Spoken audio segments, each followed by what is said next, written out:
James 2. My friends, if you have faith in our glorious Lord Jesus Christ, you won't treat some people better than others. Suppose a rich person wearing fancy clothes and a gold ring comes to one of your meetings. And suppose a poor person dressed in worn-out clothes also comes. You must not give the best seat to the one in fancy clothes, and tell the one who is poor to stand at the side or sit on the floor. That is the same as saying that some people are better than others, and you would be acting like a crooked judge. My dear friends, pay attention. God has given a lot of faith to the poor people in this world. He has also promised them a share in His kingdom that He will give to everyone who loves Him.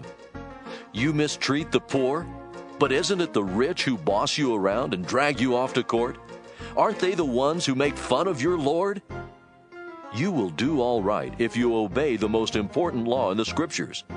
It is the law that commands us to love others as much as we love ourselves. But if you treat some people better than others, you have done wrong, and the Scriptures teach that you have sinned. If you obey every law except one, you are still guilty of breaking them all. The same God who told us to be faithful in marriage also told us not to murder. So even if you are faithful in marriage but murder someone, you still have broken God's law. Speak and act like people who will be judged by the law that sets us free.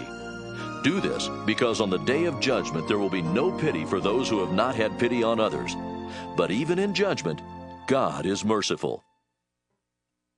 My friends, what good is it to say you have faith when you don't do anything to show that you really do have faith? Can that kind of faith save you? If you know someone who doesn't have any clothes or food, you shouldn't just say, "I hope all goes well for you. I hope you will be warm and have plenty to eat." What good is it to say this unless you do something to help? Faith that doesn't lead us to do good deeds is all alone and dead.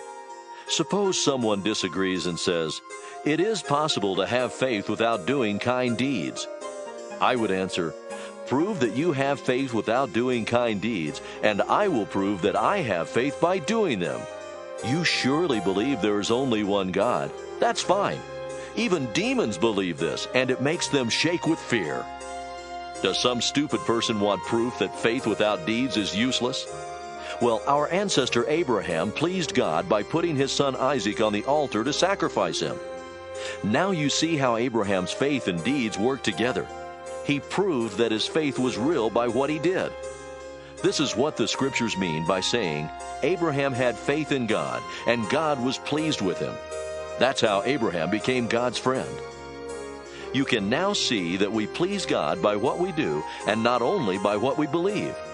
For example, Rahab had been an immoral woman, but she pleased God when she welcomed the spies and sent them home by another way.